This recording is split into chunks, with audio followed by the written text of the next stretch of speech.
তুই দেখ constant force কিন্তু অ্যাকচুয়াল কাজটা কি করে, সিস্টেমটাকে রেস্ট্রিক্ট করছে।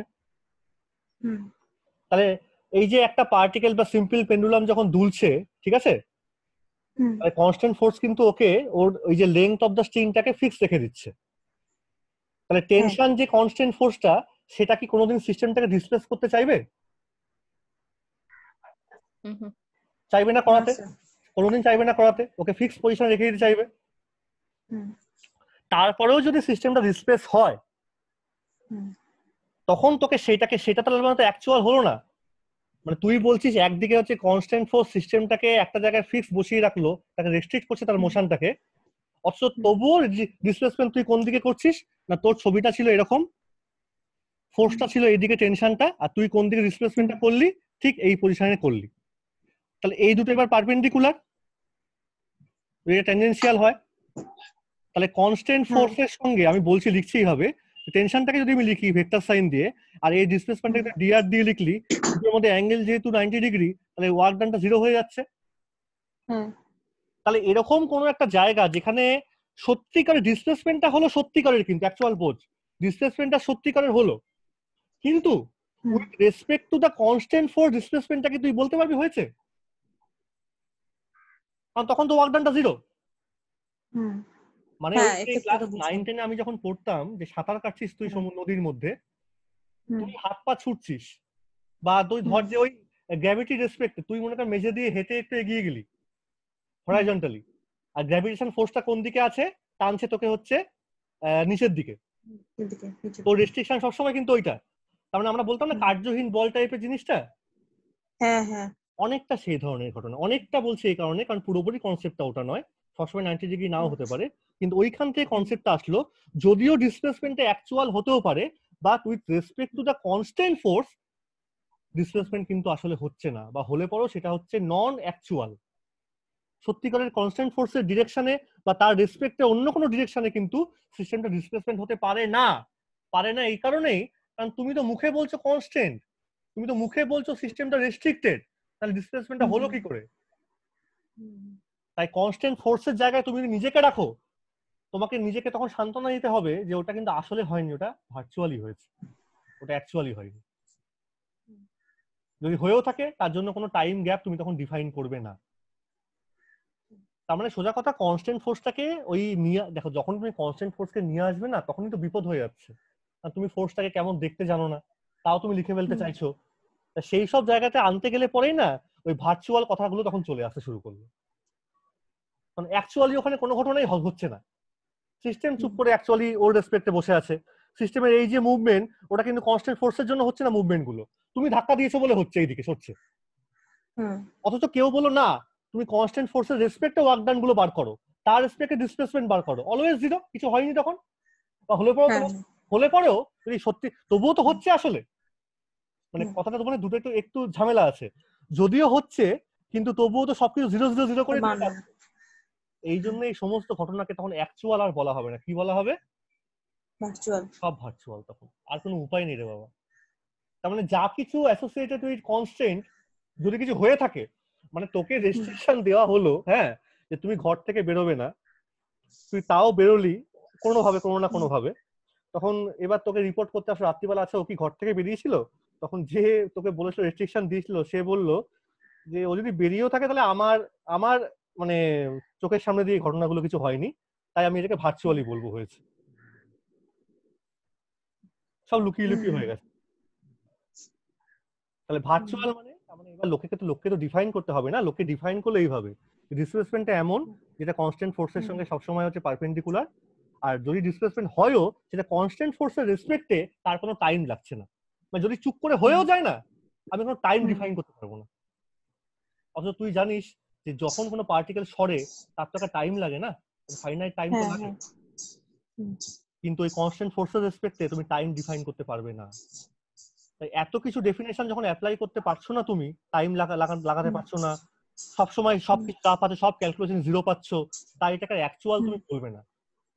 যে কোনো displacement with respect to constant force will B cannot be an actual one, cannot be realistic one, cannot be idealized, cannot be realized, basically হতেই পারে না তো সেটা। যদি তখনও হয়ে থাকে যেটা হবে সবসময় তার পারপেন্ডিকুলারলি, কারণ এদিকে তো হতে পারছেই না, স্প্রিংটা কখনোই আপ ডাউন করবে না, যা হচ্ছে সব এদিকে হচ্ছে, এদিকে হচ্ছে, তখন এটা রেসপেক্ট হলে পরে কিন্তু সেটা জিরো। ঠিক আছে? হ্যাঁ স্যার। সুকন্যা শুনতে পাচ্ছো?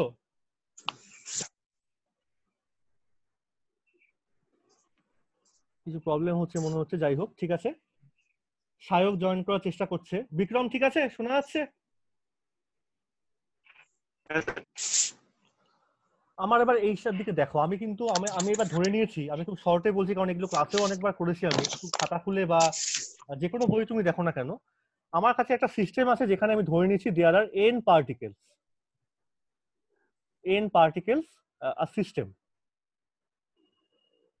a system of n particles, আমি ধরে নিচ্ছি, আগে অ্যাজিউম করছি।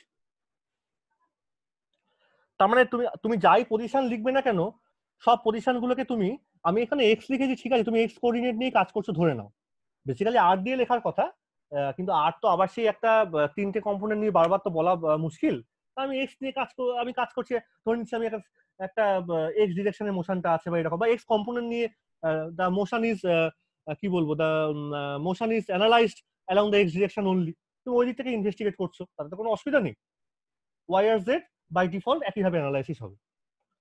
তাহলে এবার রানিং গুলো বোঝো, আইটা তাহলে কোত্থেকে রান করবে, I runs from 1 to capital N, তার মানে আমি যেখানে যেখানে আই লিখবো বুঝতে হবে আমি সেই নাম্বার অফ পার্টিকেলটাকে নিয়ে কাজ করছি। ঠিক আছে?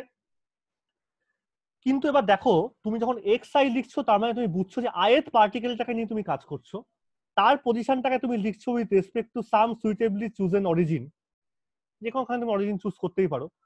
এই একটা তোমার কাছে তিনটে ফ্রেম আছে, এখানে আয়েত এত বড় সিস্টেম আছে, ধরো এটা হচ্ছে আয়েত পার্টিকেলটা, তাহলে এটাকে তুমি বলতে পারো হচ্ছে আর আই বলা উচিত, তার এক্স কম্পোনেন্টটা হচ্ছে X I, basically R I vector.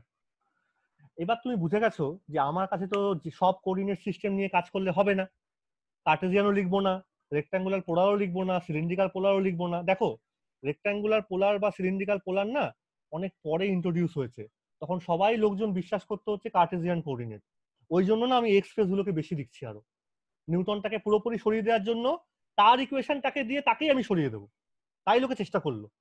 ওই জন্য আর থিটা ফাই এসব লোকে আনবেই না প্রথম প্রথম, মানে লোকে তো ভাবতেই পারতো theta is a function of this, লিখতেই পারতো, কিন্তু এক্স দিয়ে লিখবো। আর নিউটনস কিন্তু বারবার বলেছিল যে কার্টেসিয়ান ফ্রেম দিয়ে সব হবে, কার্টেসিয়ান ফ্রেম দিয়ে সব হবে না, তা না হওয়ার জন্য বা নিউটনকে উল্টোভাবে সাপোর্ট করার জন্য লোকে বললো যে ঠিক আছে আপনি এক্স আই দিয়ে লিখুন, কিন্তু আমি ওই পজিশন এক্সটাকে আমি লিখবো অ্যাজ এ ফাংশন অফ কি, as a function of generalized coordinate qj and time, time তো থাকতেই পারে, টাইম তো ফাংশন হতেই পারে, অনেক সময় টাইম লেখা হয় না, তখন qj লিখলে বুঝতে হবে qj is a function of time, তাতে কোনো অসুবিধা নেই, তুমি qj K function of time বলতেই পারো।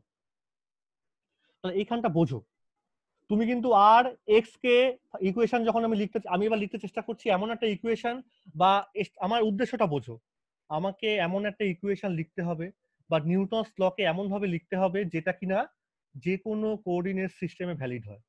তার জন্য আমি যে কাজটা করেছি, আমি একটা সেট অফ নাম্বার চুজ করেছি, Q1 Q2 থেকে শুরু করে Qn অবধি, আর বলেছি সেগুলোর যে কোনো ডাইমেনশন হতে পারে। তার সুবিধা হচ্ছে, তার মানে আমি সেই নাম্বারগুলোকে আমি যে কোনো কোঅর্ডিনেট সিস্টেমের হিসেবে চয়েস করতে পারি, তবে তার নাম্বারের রেস্ট্রিকশন আছে, সেই নাম্বারটা কতদূর থেকে কতদূর ভ্যালিড হবে, না 1 থেকে শুরু করে স্মল এন অবধি, স্মল এনটা কি না আবার সেই number of degrees of freedom, তা তো বটেই, যতগুলো ভেরিয়েবল লাগবে সিস্টেমটাকে চিনতে ততগুলো ডাইমেনশন নিয়ে তো আমি কাজ করব। এই ডাইমেনশন বলতে কিন্তু স্পেসের মতো রকম বোঝাচ্ছে না, এই ডাইমেনশন গুলো বলতে বোঝাচ্ছে number of variables to study the mechanics, simply to write down equation, কতগুলো ইকুয়েশন লিখবো সেই নাম্বারটাই ওখানে দেওয়া আছে। তার মানে যেটা নিউটনিয়ান সিস্টেমে ছিল এক্স আই, মানে আয়েত পার্টিকেলটার এক্স কোঅর্ডিনেট, এটা বোঝো, যেটা অ্যাকর্ডিং টু নিউটন যেটাকে আমরা এতদিন ধরে লিখতাম আয়েত পার্টিকেলটার x coordinate in a huge system, সেটা কিন্তু এবার হয়ে যাবে কার ফাংশন, না কিউজে আর টাইমের ফাংশন। টাইমের ফাংশন হতেই পারে অবশ্যই, আর কিউ মানে কি, কিউটাই হলো সেই জেনারেলাইজ কোঅর্ডিনেট, সেই সেট অফ নাম্বারস যার উপর কোনো ডাইমেনশন আর নেই। তার মানে তুমি এখন আর রেক্টাঙ্গুলার ফ্রেমে থাকছো না, তুমি এক্স গুলোকে চেঞ্জ করে নিয়ে কোথায় লিখছো, কিউ এর টার্মসে লিখছো। এটাই তোমার সবচেয়ে important point to start this lecture. আমি এক্স ওয়াই জেড আর লিখবই না, আই মানে কিন্তু আয়েত পার্টিকেল, এটা অন্য ব্যাপার। যদি একটা পার্টিকেলও থাকে তাহলেও কিন্তু x equal to function of q and t. সেখানে কিন্তু মনে রাখতে হবে তখনও কিন্তু এক্স তোমাকে লিখতে হবে এক্স আগে ফাংশন অফ কিউ জে। এইটা কিন্তু চেঞ্জ হবে না, যেটা কিন্তু তখন তোমাকে 1, n মানে কিন্তু আবার সেই 3n-k বা 3, তখন যেহেতু ক্যাপিটাল এনটা 1 তখন 3 - k লিখবো। মানে তুমি এক্স তুমি কি লিখতেই পারো, এক্স আই এর জায়গায় তুমি এক্স লিখলে একটা পার্টিকেল আছে, কিন্তু ফট করে কিন্তু কিউ জে এর জায়গায় কিউ লিখে ফেলো না। তুমি কিউ জেটাকে কিউ জেই লেখো, বলে দাও, তারপরে যদি দেখা যায় যে এটা রান করেছে 1 থেকে 3 অবধি তখন তুমি Q1 Q2 Q3 লিখবে। তো প্রথমে কিউ জেটাকে চেঞ্জ করার কোনো দরকার নেই। এক্স আইটা এক্স হতে পারে depending on the single particle. পরের স্টেপে তুমি লিখতে পারলে কিউ যেটা হচ্ছে Q1 Q2 Q3, কারণ একটাই পার্টিকেল আছে। যাই হোক, আমি এবার ধরে নেবো এরকম ith পার্টিকেল আছে, n নাম্বার অফ পার্টিকেলস আছে, small j number of degrees of freedom, তার মানে small j number of generalize coordinate যার উপর কোনো ডাইমেনশন নেই, তারা যে কোনো সেট অফ নাম্বার হতে পারে, অ্যাঙ্গেল হতে পারে, পজিশন হতে পারে। আমার সুবিধা হচ্ছে এবার তুমি রেক্ট্যাঙ্গুলার ফ্রেমে তুমি এক্স কে লেখো না কেন, কোনো অসুবিধা নেই, সেটাও হয়ে যাবে এর ফাংশন। তার মানে কি? তার মানে তুমি এই নাম্বার 1 জিনিসটাকে দেখো, আমি এখানে লিখেছি এক্স আই ডট, এগুলোই কিন্তু এমসিকিউতে আসে, এরকম 4-5টা অপশন দিয়ে দেয়, খাতার মধ্যে এগুলো লিখে নে একটু। এক্স আই ডট কে আমি কি লিখেছি দেখতো, পড়তে পারছি সবাই? কি লিখলাম দেখ, যেহেতু হ্যাঁ স্যার। এটা কার কার ফাংশন, কিউ জে আর টি এর ফাংশন, এটা বাড়িতে হাতে হাতে করবি এগুলো। তাহলে আমি কি লিখেছি দেখ, যখন দুটোর ফাংশন অ্যাকচুয়ালি না, এখানে তো অনেকগুলো জে আছে, তাহলে এতগুলো জিনিসের ফাংশন, তাহলে ডট মানে কিন্তু বেসিক্যালি কি ডিএক্স আই ডিটি, তাই তো? Time derivative, total time derivative. আমি তোমাকে চেইন রুল দিয়ে লিখতে হচ্ছে, পার্শিয়াল ডেরিভেটিভ ইউজ করে। তাহলে প্রথমটা del X I del T করলে টাইমের ফ্যাক্টরটা হয়ে গেল। যদি কোনো এক্সপ্লিসিট টাইম ডিপেন্ডেন্স না থাকে তাহলে টি এখানে লাগবো না, বা এটাও 0 হয়ে যাবে। এই কথাগুলো মাথায় রাখতে হবে একটু। If there is no explicit time dependence of the position, directly নেই, মানে ধরে নাও যে এরকম দেয়া আছে যে এক্সটা হচ্ছে শুধু কিউ এর ফাংশন, কিউ মেবি টাইমের ফাংশন, কিন্তু তা বলে তো তুমি বলতে পারো না এক্স ডিরেক্ট টাইমের ফাংশন, তখন ইমপ্লিসিট ডিপেন্ডেন্স চলে আসে। যাই হোক, আমি ধরে নিচ্ছি এক্স এর মধ্যে টাইম ডিরেক্টলি আছে, তাহলে তুমি কি লিখবে যে x I dot equal to, তার মানে ডিএক্স আই ডিটি, এটা মানে হচ্ছে তাই, এটা মানে কিন্তু বুঝতে হবে D X I D T that is equal to কত না del X I del T, তারপরে একটা সামেশন দিয়েছি, কারণ কি তোমাকে সবগুলো কিউ নিয়ে কাজ করতে হবে। তারপরে del X I del Q one dot, বোঝো এটা, plus del X one del Q two dot, plus del X, সবগুলো প্রথমে আই দিয়ে কিন্তু করতে হবে, আমি কিন্তু আই এর পার্টিকেলটাই করছি, del X I del Q three dot, এরকম করে সব আই গুলোকে তোমাকে লিখে ফেলতে হবে। অর্থাৎ তোমাকে যদি এখানে আয়েত পার্টিকেলটার জন্যই কিন্তু শুধু এটা প্রযোজ্য, তোমাকে যদি এবার সবার জন্য করতে হয় তখন আবার একটা সামেশন করতে হবে, সেটা রান করবে small I from 1 to capital N. আমি অত জটিলতার মধ্যে যাচ্ছি না, আমি একটা পার্টিকেলকে চুজ করে তার উপর আমি দেখছি ডিপেন্ডেন্সিটা কি করে চলে। আমি কেন করতে চাইছি, কারণ দেখো তুমি যখন এক্স আই করেছো তোমাকে তো এবার Newton's equation x I dot বসাতে হবে, হয়তো এক্স আই ডবল ডট বসাতে হচ্ছে, তখন তোমাকে তো ওই সেগুলোকে কিউ দিয়ে লিখতে হবে, আমি সেটাকেই দেখানোর চেষ্টা করছি। প্রথমটা বোঝা গেছে কি করে লিখেছি? হ্যাঁ স্যার। নাম্বার 2টা দেখ কি লিখেছি, কি লেখা আছে বলতো দেখি মুখে। জেনারেলাইজড ভেলোসিটি না, নাম্বার 2 পাশেরটা, এইটা এইটা ও একটা রিলেশন লিখেছি, কি লেখা আছে? D D T of del X del Q J del X I, যা লিখবো আই দিয়ে বলেছি, আই এর পার্টিকেল, del X I by del Q J is equal to del X dot I by del Q J. এইটাকে প্রুফ করো, সবাই লেখো খাতার মধ্যে, প্রুফ দ্যাট। এইগুলো পরীক্ষাতে দেবে বা 4টে অপশন দেবে, তোমাকে দেখাতে বলবে যে ওটা কি ইকুয়াল টু কত কত হচ্ছে, যদি এমসিকিউ হয়। আমি এগুলোই চেষ্টা করছি বলার। D D T of del X I del Q J, এতক্ষণ ধরে এক্স মানে এক্স আই এখন কিউ জে এর ফাংশন, আমি এগুলো নিয়ে কাজ করবো। তাহলে del X I del Q J কেউ করলো, তার মানে তুমি এক্স কে জেনারেলাইজ কোঅর্ডিনেট টার্মসে ডিফারেন্সিয়েট করছো, তার টাইম ডেরিভেটিভ তুমি নিচ্ছ, that will be result into, এটাকে বাড়িতে প্রুভ করার চেষ্টা করো, del X I dot del Q J, del X I dot del Q J. দেখো প্রুফটা করতে পারো কিনা বাড়িতে বসে, না পারলে আমাকে বলবে। এই প্রুফগুলো এই ধরনের রিলেশন পরীক্ষাতে আসতে পারে, অনেক সময় দেয়, এমসিকিউর জন্য ইম্পর্টেন্ট, এমসিকিউর জন্য বলছি কথাবার্তাগুলো বেশি করে আমি। So this is all about generalized coordinate. সোজা কথা set of numbers depending on the number of degrees of freedom. আর তোমার কাজটা হচ্ছে যে কোনো কোঅর্ডিনেট সিস্টেম হোক না কেন, যে কোনো পজিশন হোক এক্স ওয়াই জে, সবাইকে এর ফাংশন দিয়ে আমি লিখবো। এটা হচ্ছে আমার আসল প্রেসক্রিপশন। নাম্বার 2, যখন জেনারেলাইজ কোঅর্ডিনেট পেয়ে গেছি, জেনারেল কথাটার মানে হচ্ছে তার কোনো ডাইমেনশন থাকতে পারে না। It may have any kind of dimension, position, angle, whatever may be. যেমন অ্যাজ ফর এক্সাম্পল, তুই যদি শিখে গেছিস তাহলে এই কথা আমি বলতে পারি যে ধর তুই তোরা এগুলো পড়েছিস, যে ধর যে একটা পার্টিকেল যেরকম ছিল বা সূর্যের চারিদিকে পৃথিবী ঘুরছে, তাহলে বলতো জেনারেলাইজ কোঅর্ডিনেটটা এখানে কি হতে পারে, কটা হতে পারে এবং কি কি হতে পারে? কি sir? Earth is revolving around the sun. হ্যাঁ, মানে সম্পূর্ণ কোশ্চেনটা কি শুনতে হয়নি। যদি সূর্যের চারিদিকে পৃথিবী ঘোরে তাহলে জেনারেলাইজ কোঅর্ডিনেট কটা হতে হবে আর কি কি হতে হবে to investigate the system? Sir 3টা হবে, r থিটা আর ফাই। এবার বল তিনটে ফট করে তুই বললি কি করে? তোকে তখন মাথায় আনতে হবে না যে কনস্ট্যান্টটা বা কোনো কন্ডিশন আছে কিনা। বুঝতে পারছি আমি কেন কোশ্চেনটা করছি? হিসাব মতো যদি নিউটনিয়ান পিকচারে থাকতাম তাহলে আমি তিনটে নিয়ে কাজ করতে হতো, r থিটা ফাই হিসাব মতো, ঠিক আছে? আমি আলাদা করে বলছি এটা কোশ্চেন হিসেবে। কিন্তু এবার দেখো আর্থ যখন ঘুরছে, আমি ধরে নিলাম সার্কুলার পাথে ঘুরছে, তাহলে আর্থটা তো আর ছিটকে বেরিয়ে যাচ্ছে না, না আরটা ফিক্সড, বা কোনো এলিপ্টিক্যাল পাথও না। আমি ধরে নিচ্ছি যে আর্থের থেকে সানের ডিসটেন্স অলওয়েজ ফিক্সড, তাহলে একটা কনস্ট্যান্ট কন্ডিশন চলে আসলো। তাহলে এই যে তোমার তিনটে ভ্যারিয়েবল ছিল, এবার 3 - 1 তুমি করে দাও, তাহলে কটা হয়ে গেল আর্থের জন্য? দুটো হয়ে যাচ্ছে। আর্থটাকে তুমি পয়েন্ট পার্টিকেল ধরে নাও না কেন, আমি শুধু এগুলো তো সিম্পলিফাই করছি। তাহলে তিনটে নিয়ে আর কাজ করবো না, কটা নিয়ে কাজ করবো? দুটো নিয়ে। এবার না, এবার তুমি সহজ করে নাও, তুমি প্রথম দুটো নিয়ে কাজ করা শুরু। এবার তোমার চয়েস, তুমি r থিটা নেবে না থিটা ফাই নেবে না r ফাই নেবে, দ্যাট ইজ ইওর চয়েস। এইবারে চয়েসটাও খুব ইম্পর্টেন্ট, কখন কি চয়েস করব সেটা কি, মানে কোন চয়েসটা করলে পরে কি কি ভালো জিনিস পাওয়া যায় সেটা পরে আসবো একটু, ঠিক আছে? এইটুকুনটা বোঝা গেছে যে কি করে পাচ্ছি আমি।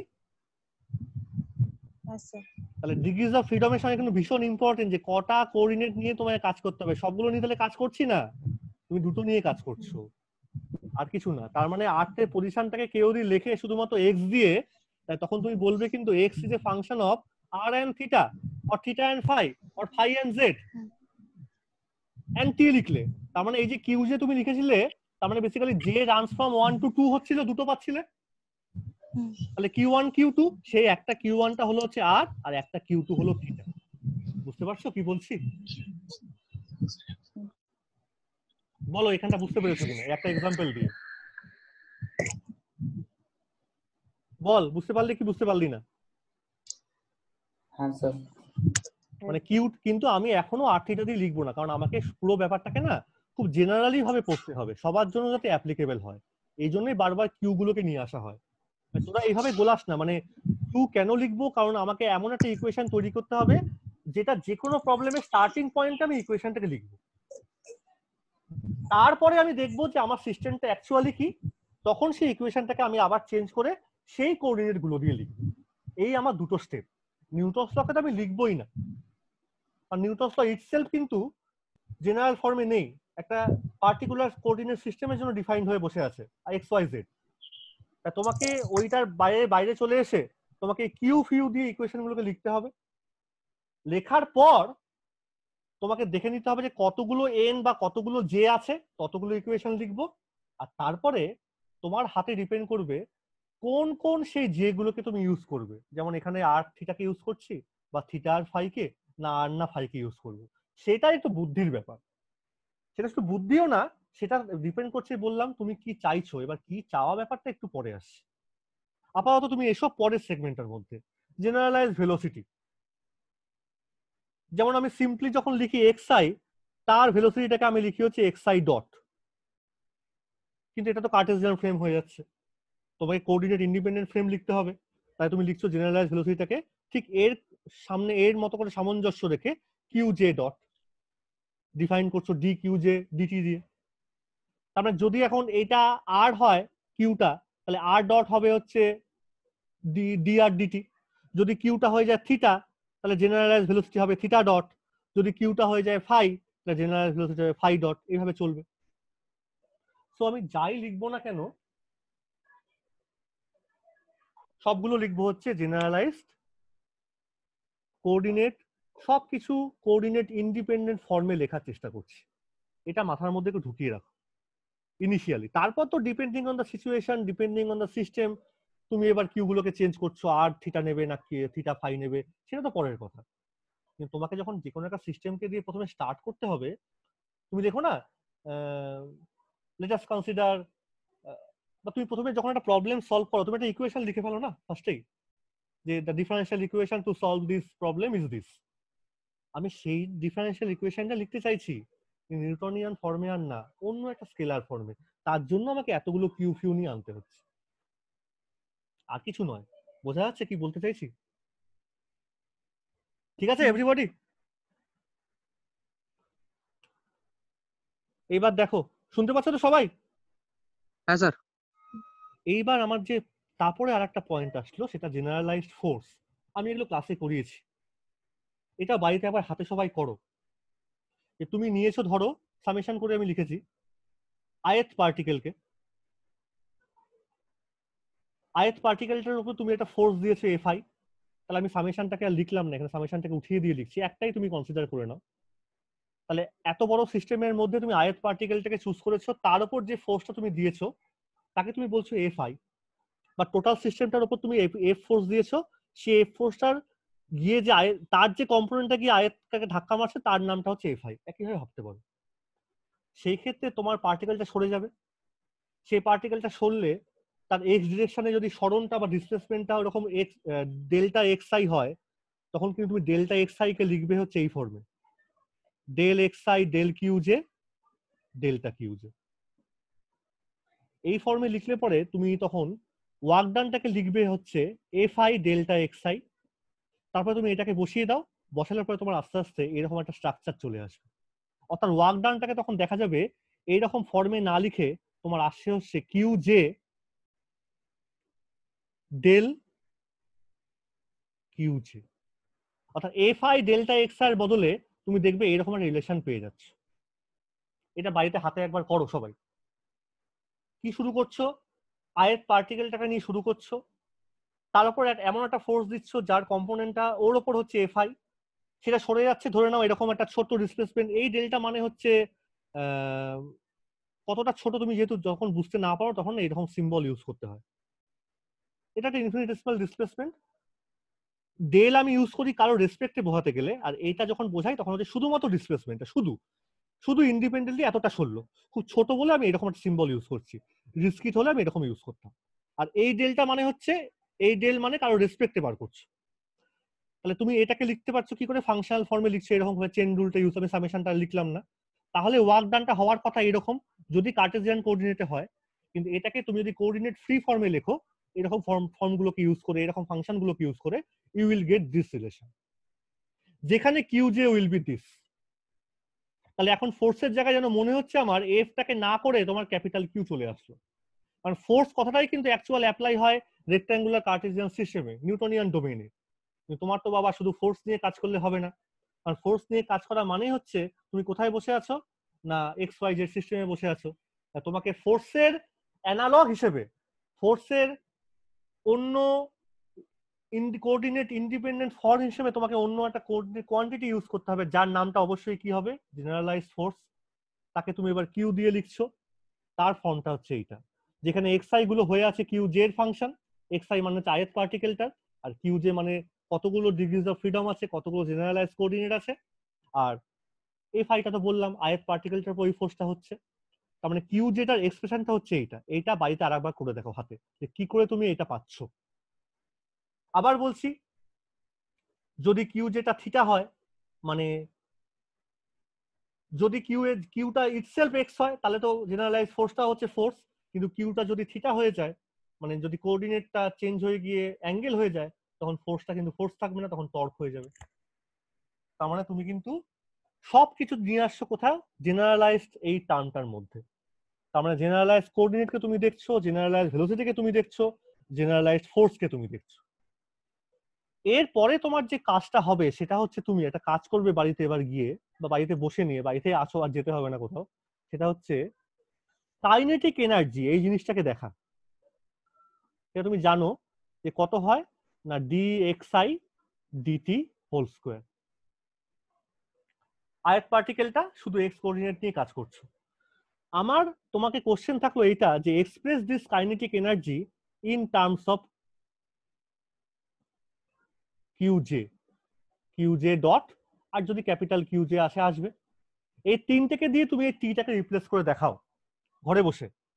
যখন রিপ্লেস করা হয়ে যাবে তখন ভীষণ ইম্পর্টেন্ট এই পয়েন্টটা, তখন তুমি চেষ্টা করো এই একটা ইকুয়েশন করার, বা বইয়ে আছে করতে পারো বা একবার দেখেও নিতে পারো বইয়ে, শেষ পর্যন্ত এরকম একটা ইকুয়েশন আসবে। যেটা নিয়ে আমরা এতদিন এটা অবধি আমরা এটাই চেষ্টা করছিলাম আনার আগে, আর কিছুই না। অর্থাৎ the kinetic energy of the total system, তুমি যদি টোটালটা নিয়ে কাজ করো তাও তুমি সামেশন করে করে করতে পারো। আমি টোটালটা নিয়ে বলছি, তাহলে এখানটা কিন্তু একটু সামেশন দিয়ে করো। এটা টোটাল অবশ্যই বসে আছে। So total kinetic energy of the system should satisfy this equation. করতে পারো, এটা আমি জোর করছি না করার, কিন্তু এই অবধি করো। ক্যাপিটাল কিউ যেটা কি করে আসলো সেই অবধি একটু দেখো। সো এইবার আমি অনেকটা কাছাকাছি চলে এসেছি, তোমরা এখান থেকে জানো এইবার যে কোশ্চেনটা এখান থেকে আসতে পারে। অনেকে বলে থাকে এটাকেই লাগরাঞ্জেস ইকুয়েশন, অনেকে বলে, তাতে কোনো ভুল নেই। এটাকে অনেকে বলে লাগরাঞ্জেস ইকুয়েশন, অনেকে বলে এটাকে অয়েলার লাগরাঞ্জ ইকুয়েশন। এবার একটু কায়দা করা হয়। অনেকে ধরে নেওয়া হয় দুখানা সিস্টেম আছে, এটা আমি অনেক সময় দিয়েছিলাম। একটাকে বলা হয় সিস্টেমটাকে কনজারভেটিভ, আর একটাকে বলা হয় নন কনজারভেটিভ সিস্টেম। যদি কনজারভেটিভ সিস্টেম হয় সেক্ষেত্রে এই যে ফোর্সটাকে লিখেছি, মনে রাখবে this force will be only the function of this two things.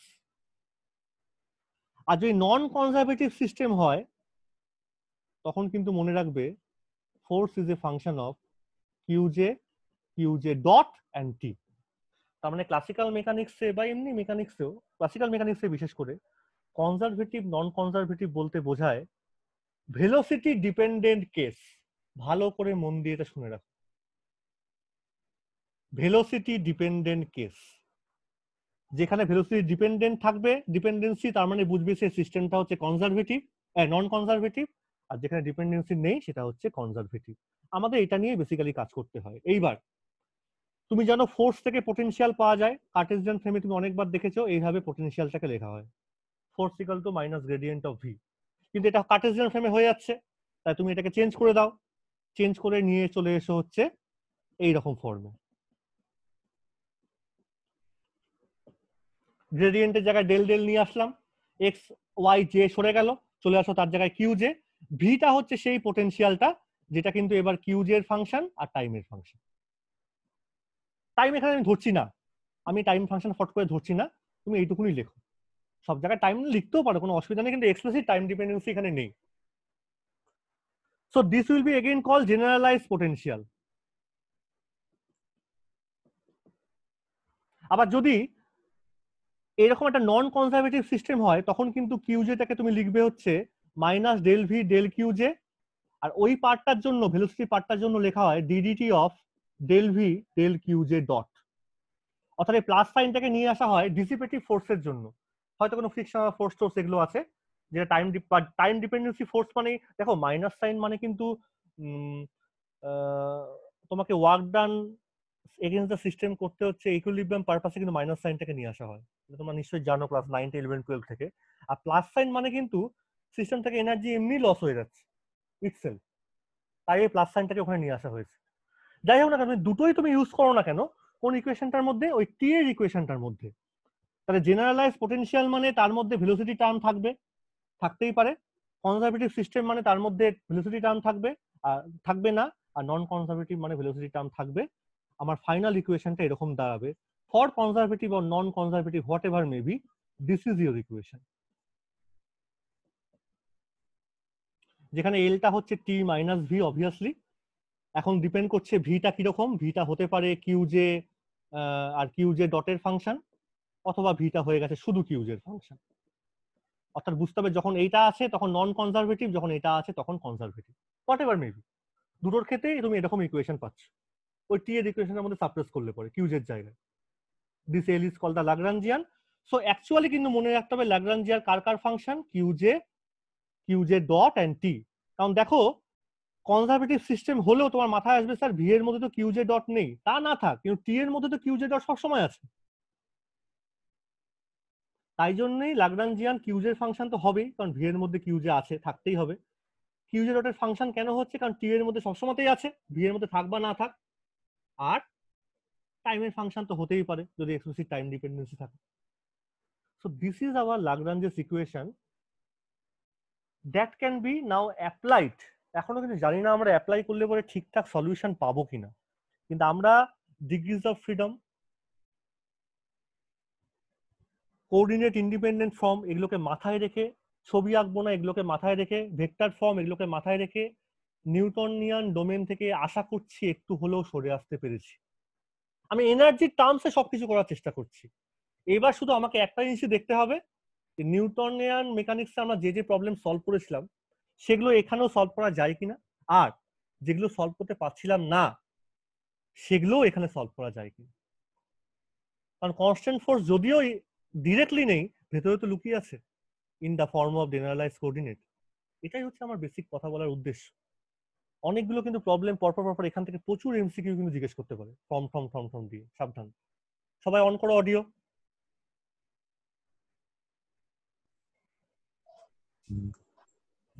ঠিক আছে, যেটুকুন বললাম কনজারভেটিভ নন কনজারভেটিভ বোঝা গেছে। আমি টোটাল ডেরিভেশনটা গেলাম না, কারণ সবাই আমরা মোটামুটি জানি। এইটুকুন অবধি আজকে থাক। আচ্ছা ঠিক আছে, আমরা আবার পরের দিন থেকে নেক্সট দিন আমরা আবার এগুলোর কিছু দেখবো যে অন্য একটু অ্যাসপেক্ট থেকে, মানে কুইজ ফর্মে চেষ্টা করছি বলার, যেগুলো কুইজে আসতে পারে ওগুলো হাতে হাতে কর এবার গিয়ে। ঠিক আছে, মানে একদম অফ হয়ে যাবে। তাহলে কোনো কোশ্চেন কি আছে এমনি? আশা করছি ঠিক আছে। বলো, কে বলছো? সুকন্যা বলছিল। হ্যাঁ বলো বলো বলো। স্যার তুমি যে ওই কোশ্চেনটা করেছিলে না যে আর্থ রিভলভিং অ্যারাউন্ড দ্য সান, তো ওখানে যে তিনটা যে আর থিটা ফাই, তো ওটা বললে না শুধু দুটো কোঅর্ডিনেট নিয়ে করতে হবে, ওই জায়গাটা আমি বুঝলাম না, মানে আমি মিস আউট করে। হ্যাঁ, আমি তো আর্টটাকে নিয়ে পড়ছি, হচ্ছে আর্ট তো একটা পয়েন্ট পার্টিকেল ধরছি, তাহলে আমি সবসময় জানি যে যেহেতু ঘুরছেও 3 ডাইমেনশনে, তাহলে আমার 3টে কোঅর্ডিনেট লাগাটা দরকার, 3টে লাগাটা উচিত। এবং আমি যখন শিখে গেছি বা আমি অনেক সলভ করে ফেলেছি সেন্ট্রাল ফোর্স প্রবলেম সলভে, তাহলে আমি জানি যেহেতু ঘুরছে একটা জিনিস, তাহলে স্ফেরিক্যাল পোলার ইউজ করা ভালো। তাহলে আর থিটা ফাই হচ্ছে আমার প্রাইমারি চয়েস। বাট একটা তো রেস্ট্রিকশন সিস্টেমটা আমার আছে। সিস্টেমটা রেস্ট্রিকশনটা কি, যে সার্কুলার পাথে ঘুরছে তার মানে সান থেকে আর্থের ডিসটেন্স অলওয়েজ ফিক্সড, এটা তো চেঞ্জ হবে না। So that is the restriction on the earth. Restriction মানে হলো কনস্ট্যান্ট। তোমার যতগুলো ভ্যারিয়েবল আছে তোমাকে এই রেস্ট্রিকশনটাকে বাদ দিতে হবে ওই ভ্যারিয়েবল গুলো থেকে। 3খানা ভ্যারিয়েবল ছিল আর একটা রেস্ট্রিকশন পেয়েছো, সেটাকে বাদ দিয়ে দাও, কটা পড়ে থাকলো? দুটো নিয়ে তুমি কাজ করবে, তোমার কোনো প্রবলেম হবে না, তোমার নাম্বার অফ ভ্যারিয়েবল কমে গেল। বোঝা যাচ্ছে? তুমি বই খুলে দেখো যে central force problem always R and theta নিয়ে করা হয়েছে। বনমিতা দেখবি এটা? হ্যাঁ স্যার। আর থিটা নিয়ে করা নেই নাকি থিটা ফাই নিয়ে করা হয় ওখানে? থিটা ফাই নিয়ে করা। Half m r dot square plus r theta নিয়ে ছিল তো ওখানটা। থিটা দিয়েছিল স্যার, আর থিটা ভালো করে দে। আমি আসবো আবার ওর মধ্যে, আমি আসবো আবার মধ্যে। হ্যাঁ স্যার, আর থিটা তাহলে ওটা প্রাইমারি চয়েস। এবার থিটা ফাই এবার কথাটা হচ্ছে আবার এখানটা আসবে যে কেন আর থিটা? না স্যার আর থিটা ঠিক। হ্যাঁ না, এবার কোশ্চেনটা তুই ভাব যে কেন আর থিটা, কেন আর ফাই না, কেন থিটা ফাই না, এ ভাবিস তো এটা। সেটার মধ্যে আমি আসবো, এটার মধ্যে আসবো। ভালো করে বোঝা যাচ্ছে যা বলছি? ওকে দেন, আমি রেকর্ডিংটা পরে পাঠিয়ে দিচ্ছি। তোমরা নেক্সটটা কবে করবে আমাকে একটু জানিও ক্লাস। অনিক,